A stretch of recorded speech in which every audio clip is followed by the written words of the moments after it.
یہ کیا بیرسٹر گوہر کو سنا رہی ہیں؟ یہ کیا علیمہ خان صاحبہ کو سنا رہی ہیں؟ یا یہ کسی اور کو سنا رہی ہیں؟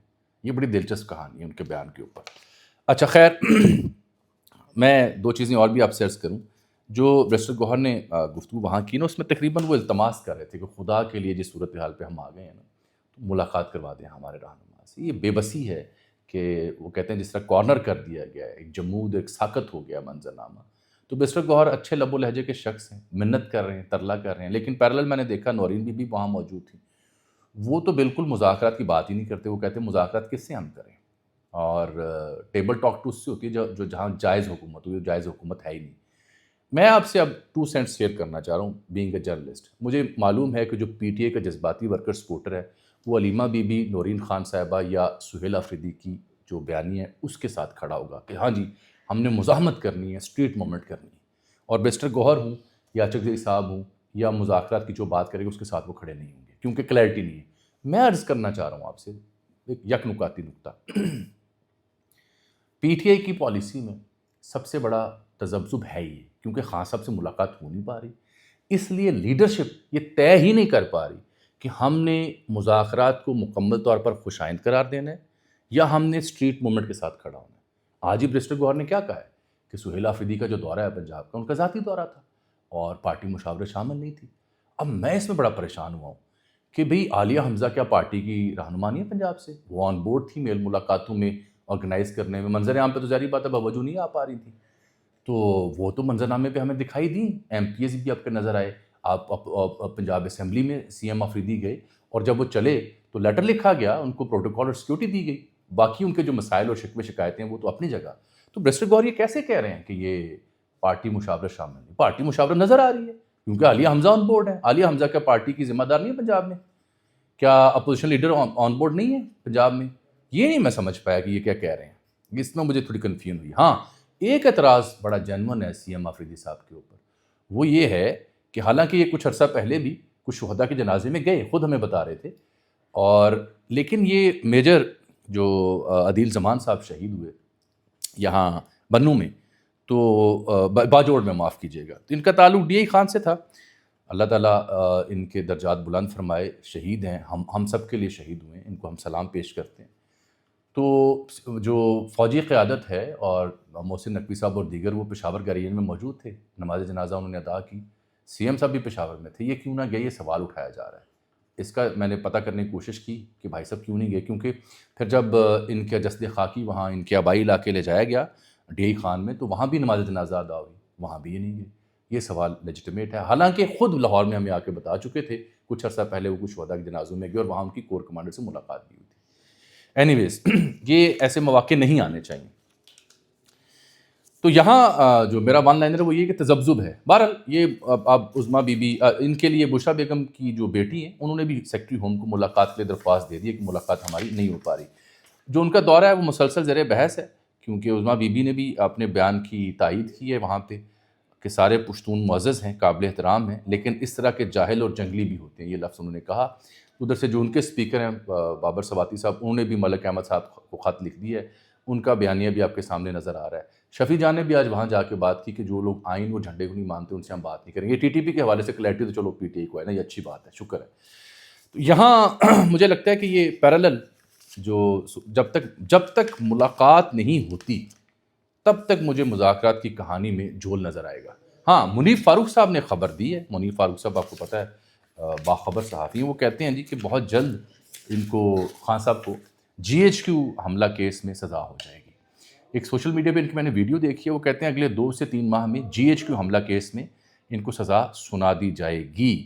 یہ ان کا موقف ہے، اب دیکھتے ہیں کیا ہوتا ہے۔ آج کا جو دوسرا سب سے بڑا مسئلہ ہے اور ایشو ہے جس کے اوپر میں آج تفصیل سے بات کرنا چاہ رہا ہوں، وہ بڑی خوفناک صورتحال ہے، وہ ہے سعودی عرب، ہمارا برادر اسلامی ملک، یو اے ای اور یمن۔ آپ نے خبریں دیکھ لیں، سن لیں۔ انٹرنیشنل میڈیا میں اس مدعے کو جتنی جگہ دی جا رہی ہے اتنی جگہ ہمارے یہاں کم دی جا رہی ہے، کیونکہ ہمارے پاس اور بڑے موضوعات ہوتے ہیں، لیکن یہ صورتحال بڑی خراب ہو گئی ہے، انتہائی الارمنگ سچویشن بن گئی ہے۔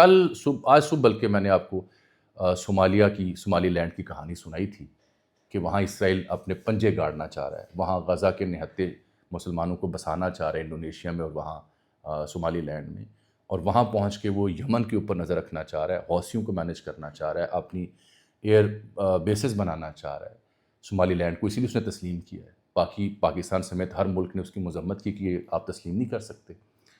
لیکن ابھی یہ میں صومالی لینڈ کا ذکر صبح کر رہا تھا، اور اب پتہ چلا کہ جی یمن میں ایک بندرگاہ کے اوپر سعودی عرب نے اسٹرائک کیا ہے پرسین کے ساتھ 2 جگہوں پہ۔ یو اے ای اور سعودی آمنے سامنے آ گئے، کیونکہ الزام یہ ہے کہ یو اے ای وہاں پہ کچھ ویپنز پہنچا رہا تھا ایک خاص گروہ کو۔ اس کے بعد دونوں کے بیچ کشیدگی بڑھی ہے۔ یو اے ای کے ذمہ دار آپ کو پتہ ہے شیخ صاحب یہاں آئے ہوئے ہیں پاکستان، وہ رحیم یار خان میں آپ کو پتہ ہی جاتے ہیں شکارگاہ کے لیے، تو یہی وجہ ہے کہ شہباز شریف اور اسحاق ڈار فوراً اٹھ کے وہاں پہنچے، ان سے میل ملاقات کیا۔ پاکستان اس لیے پھنس جاتا ہے کہ سب دوست ممالک ہیں، ان کے ساتھ برادرلی تعلقات ہیں، تو پاکستان نے بھی ہیلو کی ہے۔ لیکن میں ذرا خلاصہ آپ کو بیان کر دوں کہ خطرناک کیوں ہے۔ دیکھیے، ایک تو یہ سمجھیں کہ یمن میں نا 3 پیرلل سسٹم چل رہے ہیں، بیڑا غرق اس ملک کا ہوا پڑا ہے۔ اسلامی دنیا میں اکثر جگہ پہ یہی حال ہے۔ 2011 12 13 سے آن ورڈ پنگا شروع ہوا تھا۔ یاد ہے جب سعودی عرب نے کہا تھا پاکستان کو کہ فوجیں بھیجیں، نواز صاحب کا دور تھا یمن میں، یاد آ گیا، تو پاکستان نے نہیں بھیجی تھیں۔ بعد میں ایک اسلامی اتحاد بنا، جنرل راحیل شریف صاحب اس کے سربراہ بھی بنے، وہ سارا اسی کی فالو اپ میں ہے۔ اطلاع جو میں آپ کو دینا چاہ رہا ہوں خطرناک، وہ یہ ہے کہ سعودی عرب نے اس کو نیشنل سیکیورٹی کو ریڈ لائن قرار دے دیا ہے۔ سعودی عرب کی جو وزارت خارجہ یا وزارت دفاع کی جانب سے جو سٹیٹمنٹس آ رہی ہیں، ان کی زبان و بیان بڑی تلخ ہے۔ یو اے ای کو، متحدہ عرب امارات کو، وہ سیدھا سیدھا للکار رہے ہیں، اور سعودی عرب نے ہٹ کیا ہے، ٹھوکا ہے، نشانہ بنایا ہے۔ ہوا یہ ہے کہ سعودی عرب کی جو وزارت اطلاع ہے اور خارجہ ہے، یہ سمجھتی ہے، اس سے پہلے کہ میں آپ کو بتاؤں، ہاں پہلے سن لیں مجھ سے کہ 3 مدعے ہیں یمن کے۔ یمن میں 3 فریق ہیں۔ ایک حوثی باغیوں کے پاس علاقہ ہے، کیپٹل سنا بھی ان کے پاس ہے، اس کو ایران کی حمایت حاصل ہے۔ ایک ہے جسے ہم کہتے ہیں S T C. S T C جو ہے یہ سدرن ٹرانزیشنل کمانڈ ہے، اس کو یو اے ای کی حمایت حاصل ہے۔ ایک ہے ان کی سعودی اتحاد، جو وہاں پہ حکومت بھی ہے، اس کے صدر جو ہیں وہ رشاد الامینی ہیں، جس کو پوری دنیا مانتی ہے۔ تو 3 تو وہاں پہ دعوے دار ہیں حکومت کرنے کی، اور یہی سب سے بڑا پھڈا ہے۔ جب سے یمن میں سول وار شروع ہوئی، جب سے بیڑا غرق ہوا، تو یہی وہاں پہ ہونا تھا۔ مفلوق الحال ہی ہے، بیڑا غرق ہوا پڑا یمن کا۔ تو سعودی عرب نے جو سدرن ٹرانزیشنل کونسل ہے، اس کو فوجی مدد فراہم کرنے کا الزام عائد کیا ہے یو اے ای کے اوپر۔ یہ کبھی سعودی ٹرانزیشنل کونسل، یہ جو سعودی حمایت یافتہ ان کی حکومت ہے، اس کا حصہ ہوتی تھی، پھر وہاں سے سائڈ پہ ہوئے۔ یو اے بھی کبھی اس کا حصہ ہوتا تھا، پھر سائڈ پہ ہو کے انہوں نے اپنا کھاتہ کھول لیا۔ اور یہ حضر الموت کا جو علاقہ ہے، اسٹریٹجیکلی بڑا اہم ہے، جو سعودی عرب کے قریب ہے، یہ جو سدرن ٹرانزیشنل کونسل ہے، جس کو یو اے ای کی حمایت حاصل ہے، یہ حضر الموت کے علاقے اور سعودی عرب کے قریب مزید پیش قدمی کر رہے تھے۔ سعودی عرب ایک ہفتہ پہلے وارن کر چکا تھا کہ اس پاس سے نہ بڑھو، پرابلم ہوگی، ان کو اپنی سیکیورٹی کنسرنز ہیں۔ یہ باز نہیں آئے۔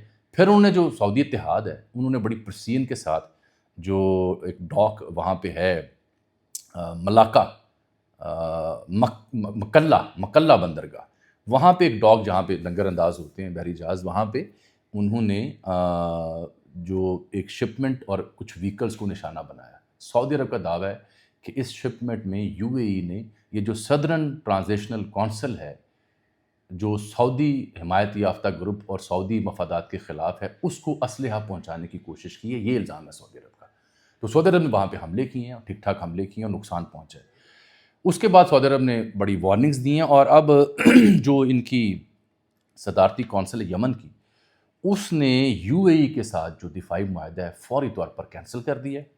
72 گھنٹے کے لیے انہوں نے زمینی، فضائی اور سمندری حدود بھی بند کرنے کا اعلان کر دیا ہے، اور 90 دن کے لیے ایمرجنسی کے نفاذ کا اعلان کر دیا۔ صورتحال وہاں بڑی کشیدہ ہو چکی ہے۔ اب ساتھ انہوں نے سعودی عرب نے ریڈ لائن کہہ دیا اپنی سیکیورٹی کو۔ ان کا جو آیا ہے رد عمل سعودی عرب کا بڑا خطرناک ہے۔ وہ کہتے ہیں ہم کسی بھی ملک کی جانب سے کسی بھی یمنی گروہ کو فوجی مدد فراہم کرنے سے روکنا جاری رکھیں گے۔ متحدہ عرب امارات یعنی یو اے ای کے اقدامات اتحاد کے اصولوں کے خلاف ہیں، اور ان سے یمن میں قیام امن کی کوششوں کو نقصان پہنچے گا۔ یہ سعودی عرب نے بڑی خطرناک سٹیٹمنٹ دی، اور 24 گھنٹے کی یمن کی حکومت نے ڈیڈ لائن دی ہے یو اے ای کی فوجوں کو جو وہاں موجود تھی، کہ وہ 24 گھنٹے کے اندر اندر یہاں سے انخلا کرے اور عسکری جو مدد ہے کسی بھی فریق کی وہ جاری رکھنا بند کر دے۔ بیڑا غرق اس ملک کا رہا ہے ہمیشہ سے، 2011 سے آنورڈ یہاں پہ عدم استحکام ہے۔ اسٹریٹ موومنٹس جب ہوئی تھیں، سو کال جو مظاہرے ہوئے بے روزگاری کے خلاف، اس کے بعد 2011 سے عدم استحکام ہوا، 2015 تک سول وار نے بیڑا غرق کر دیا۔ پھر رشاد الامینی صدر بنے 2022 میں، 22 اس کے صوبے یا یونٹس کہہ سکتے ہیں، ریپبلک آف یمن اسے ہم کہتے ہیں، سعودی عرب، عمان، بحیرہ عرب، گلف آف ایڈن اور ریڈ سی لگتے ہیں، کچھ 34 ملین اس کی آبادی ہے مجموعی طور پر، لیکن یہ 3 حصوں میں بٹی ہوئی کہانی ہے۔ اب میں نے دیکھا ہے کہ یو اے ای کی رد عمل بھی آیا ہے، یو اے ای کا رد عمل میرے پاس موجود ہے۔ یو اے ای نے کوئی، اب میں شام کو آپ سے مخاطب ہوں تو گھنٹہ ڈیڑھ پہلے ان کا دوبارہ رد عمل آیا، وہ کہتے ہیں نہیں جی غلط فہمی ہے آپ کو، ہم تو ایسا نہیں کر رہے، ہم سعودی عرب کی جو کنسرنز ہیں ان کو بڑا ایویلویٹ کرتے ہیں، ہم ایسی کوئی کوشش نہیں کر رہے، لیکن تھوڑی سی ماٹھی اس میں ٹون تھی، تردید کر رہے تھے کہ ہم نے اسلحہ نہیں دیا، تردید کر رہے تھے کہ ہمارے کوئی ایسے مقاصد ہیں جو سعودی عرب کی سیکیورٹی کے خلاف ہیں، اور یہ تردیدیں اور یہ مفاہمت تب آ رہی ہے سامنے جب سعودی عرب کی بڑی خطرناک پریس کانفرنس اور بڑی پریس ریلیز جاری ہوئی اور انہوں نے عملی طور پر یہ کام کیا۔ میری اطلاع یہ ہے کہ سعودی عرب نے اپنے دوست ممالک کو اعتماد میں لے کے یہ کارروائی کی ہے۔ یہاں اب دیکھنا ہے کہ پاکستان نے بھی انٹروین کیا، یو اے ای کے جو ذمہ دار آئے ہیں ان سے ملاقات کی، تو اب اگلے 24 گھنٹوں میں یہ طے ہوگا کہ یمن میں یو اے ای اور سعودی عرب کے بیچ جو پھڈا ہے وہ ایسکیلیٹ ہوتا ہے یا you a E back track کرتا ہے۔ ابھی تک کے اعلانات تو بتا رہے ہیں خطرناک ہیں، لیکن یو اے ای کی تازہ جو سٹیٹمنٹ ہے اس میں مجھے تھوڑی سی نرمی نظر آئی ہے، سعودی عرب کی بجائے تھوڑا سا پیچھے ہٹے ہیں وہ، میرا خیال ہے وہ بھی افورڈ نہیں کر سکتے۔ یاد رہے کہ یہاں یو اے ای کو اسرائیل کے ساتھ بھی اچھے تعلقات ہیں، بھارت کے ساتھ بھی اچھے تعلقات ہیں، لیکن یو اے ای انڈیپینڈنٹلی اتنا بڑا پھڈا افورڈ نہیں کر سکتا۔ بیڑا غرق تو یمن کا ہونا ہے جو آپ کے سامنے ہی ہے۔ تو یہ ہے ایک خوفناک صورتحال جو میں نے آپ کے سامنے شیئر کی ہے۔ پوری دنیا میں ٹاپ ٹرینڈ رہا ہے یہ معاملہ، لیکن اب ہمارے یہاں اس کو اتنی کوریج نہیں دی گئی۔ مجھے آج کے لیے آپ اجازت دیجیے، آپ سے ملاقات ہوتی ہے اگلے ویلاگ میں، تب تک کے لیے اللہ حافظ۔